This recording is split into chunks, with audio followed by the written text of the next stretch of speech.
ভাইয়ের সাথে আপোষ করতে হবে, বোনের সাথে আপোষ করতে হবে।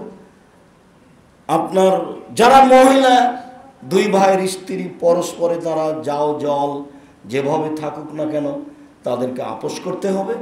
যারা ছোট যাও জওয়াল তাদেরকে আগে বড় জায়ের হাত ধরে ক্ষমা নিয়ে পরিবেশ কন্ট্রোল করতে হবে। যদিও বড় জায়ের কারণে গন্ডগোল বেঁধেছে, ছোট ভাইকেই বড় ভাইয়ের হাত ধরে ক্ষমা নিয়ে পরিবেশ পরিস্থিতি সুন্দর করতে হবে, যদিও সমস্যা বড় ভাইয়ের কারণেই হয়েছে। এরপরেও রাসূল সাল্লাল্লাহু আলাইহি সাল্লামের নিয়ম এটাই, ফালিয়াক্কির কবিরানা, যারা বড় তাদেরকে সম্মান করতে হবে। জ্ঞানী মানুষের ভুলকে ক্ষমা করার জন্য রাসূল সাল্লাল্লাহু আলাইহি সাল্লাম বলেছেন। কাজেই বড়কে সম্মান করতে গিয়ে ছোট ভাই সদাচরণ দেখাবে বড় ভাইয়ের কাছে।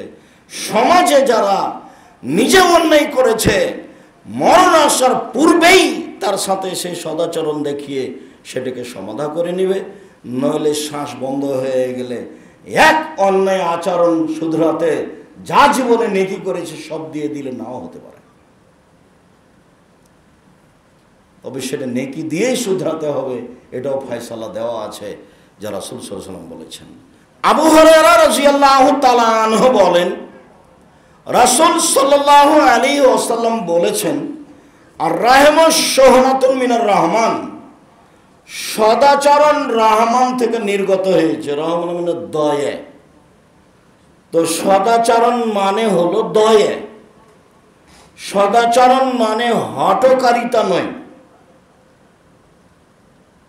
তো সদাচরণ মানে হলো দয়া। রাসূল সাল্লাল্লাহু আলাইহি ওয়াসাল্লাম বলেন, সদাচরণ এইটা শব্দটা রহমান শব্দ থেকে নির্গত হয়েছে।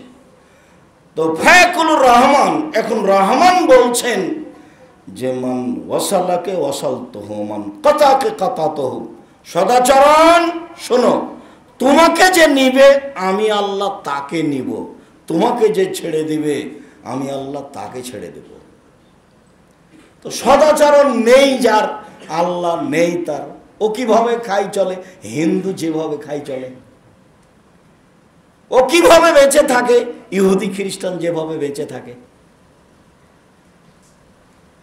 আল্লাহ তার নেই মানে আল্লাহর কোন দয়া তার উপরে নেই। তো যারা কোন সময় আল্লাহকে মানে না তাদের রুজি যেভাবে হয় তারও রুজি সেভাবে হয়। সদাচরণ নেই যার, আল্লাহর দয়া তার উপরে নেই, এ কথাই ঠিক। দেশের সবচেয়ে বিত্তশালী হলেও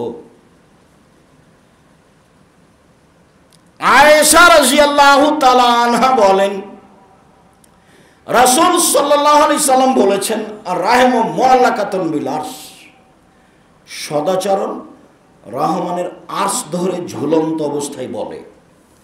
তাহলে সদাচরণের জন্য একটা রূপরেখা আছে। সদাচরণ রহমানের আরশ ধরে ঝুলন্ত অবস্থায় বলে, মান ওয়াসালানি ওয়াসালাহুল্লাহ। পৃথিবীর মানুষ মনে রেখো, আমি সদাচরণ বলছি, যে আমাকে নিবে আল্লাহ তাকে নিবেন। ওমান কাতানি কাতাহুল্লাহ, যে আমাকে ছেড়ে দিবে আল্লাহ তাকে ছেড়ে দেবেন। হাদিস তো বুখারী মুসলিম। আমাকে যে নিবে আল্লাহ তাকে নিবেন, আমাকে যে ছেড়ে দিবে আল্লাহ তাকে ছেড়ে দিবেন। আমি আর আপনি তো দিন রাত নিজের মতো চলে খাচ্ছি ফিরছি, কোনো সমস্যা বুঝতে পারি না। যা করার লাগে সুবিধা মতো করে নিচ্ছি, হাইকোর্ট জজ কোর্ট যা কিছু করা লাগে ক্ষমতা দেখিয়ে দলীয় দাপটে আমি আসলে বুঝতে পারিনি আমার জীবিকা নির্বাহ কেমন। আমার জীবিকা নির্বাহ পশু প্রাণী গরু ছাগলের মতো, ওও যেমন বুঝে না আমিও তেমন বুঝি না। কোথায় পেশাব করতে হবে গরু ছাগল তা তো জানে না, সময় হলে পেশাব করে। তো ঠিক আমারও জীবন তার মতোই, আমিও বিবেচনা করে চলতে পারি না, কাউকে কিছু বলতে পারি না। সদাচরণ নিজে বলছে, আমি সদাচরণ বলছি, মনে রেখো পৃথিবীর মানুষ যে আমাকে নেবে আল্লাহ তাকে নেবেন, যে আমাকে ছেড়ে দিবে আল্লাহ তাকে ছেড়ে দিবেন। এইভাবেই বলছে, হাদিস তো বুখারী মুসলিম।